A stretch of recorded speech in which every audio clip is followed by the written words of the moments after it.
Yesterday morning at the Circuit de Catalunya in Barcelona, it was immediately possible to spot the presence of the new front wing in the Ferrari garage.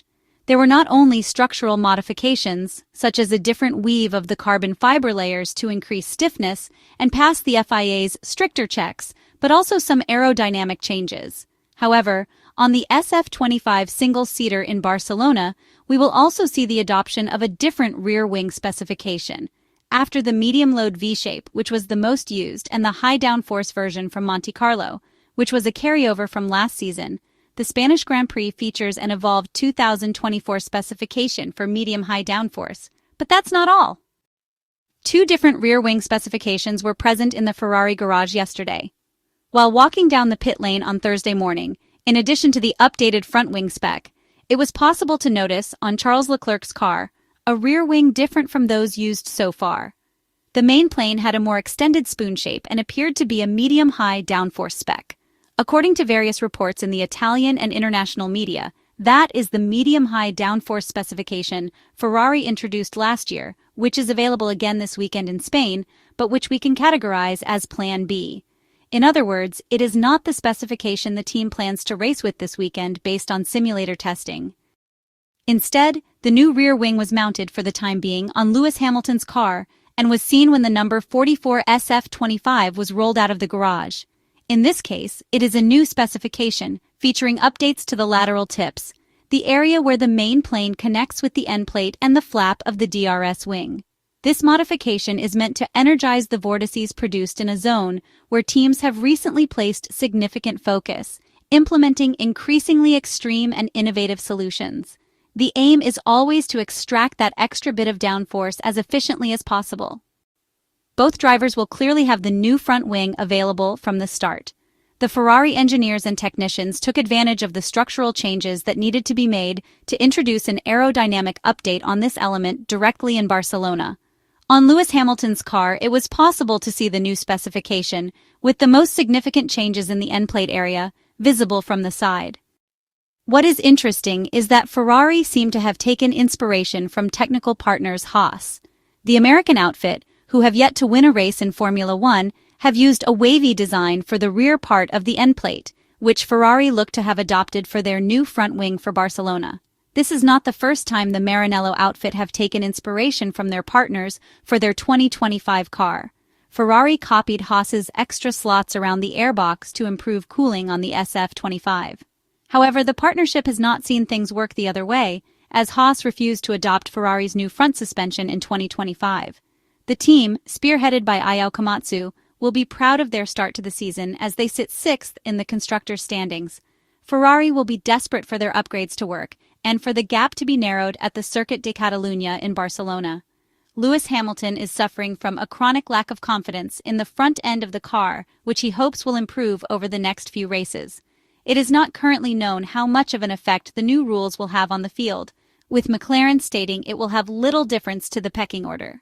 Ferrari will hope their new design will be enough to pull closer to their rivals. The Spanish Grand Prix is often a turning point in the championship due to its technical relevance, especially this year. As explained in Barcelona, the much-anticipated new deformation tests for front wings come into force, with consequences that are hard to predict. However, it's important not to focus solely on the regulatory change in a race that will reveal much about the outlook for the long summer season. McLaren could dominate, but the missed win in 2024 underlines the importance of not missing the opportunity to secure pole position. The main topic of the Spanish Grand Prix weekend is the debut of the new flexibility tests for the front wing, announced at the end of January and significant enough to prompt teams to redesign their wing elements. The loads applied during technical inspections remain the same, but the allowable deformations are reduced, while still permitting a certain degree of flexibility. The collective question is what the impact on the pecking order will be and whether the performance reset envisioned by Vasseur could actually materialize. As previously highlighted, the changes affect not just straight-line efficiency, but especially the evolution of aerodynamic balance in transitions from slow to fast corners. Making predictions is difficult, as the outcomes will depend on driver adaptation, the characteristics of each design, and how teams respond in reshaping their wings. There is little doubt, however, that Barcelona is the best track to assess the impact of the new flexibility rules. Often considered the best testing ground of the year, the Catalan circuit is no longer the most representative in a calendar that has become extremely varied, but it still reflects the kind of European tracks that will populate the summer. Montmeló is a balanced mix of medium and high-speed corners that require plenty of aerodynamic load, with a couple of bends close to 100 km per hour, making it an excellent test of car balance. It's no coincidence that teams often choose Spain to introduce update packages, and there is reason to believe that will happen again this time. Barcelona is rich in long radius corners, especially turns 3, 4, and most notably turn 12, the famous Banc Sabadell. These are corners where the steering input is sustained for a long time, with the car leaning on the outer side. What stands out is the car's mechanical and aerodynamic stability, crucial traits heading into a European season where long corners will be frequent. The mid-corner phase is the one that most closely resembles the ideal condition in which the car has completed its transitional movements and travels at constant speed, roll, steering angle, and wheel camber.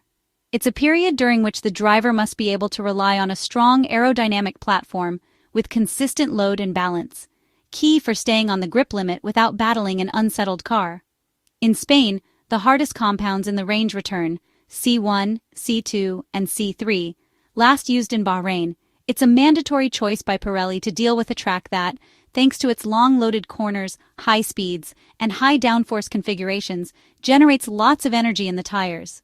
Coupled with the scorching Catalan heat, Barcelona traditionally sees high thermal degradation, likely leading to two-stop strategies. McLaren has the chance to assert its race pace advantage through excellent tire management, but qualifying must not be underestimated. Already in 2024, the Woking squad fought for the win, but Lando Norris was never able to reclaim the lead from Max Verstappen after conceding position on the run to turn 1. A possible win for the Papaya duo would diminish the comeback hopes of their rivals, who are clinging to a technical directive that could reopen the championship, or just as easily shut it down completely. The Ferrari engineers and technicians have worked extensively over the past year on improving stability through corners, aiming to overcome a chronic weakness of its cars. Team principal Frédéric Vasseur is confident the new flexible wing tests could give the prancing horse renewed momentum, but aside from the directive, the SF25 is unlikely to replicate the form seen on the streets of Monte Carlo in Monaco. Barcelona features long, high-speed stretches that will force the Maranello team to stiffen the suspension to prevent excessive floor wear, compromising the setup.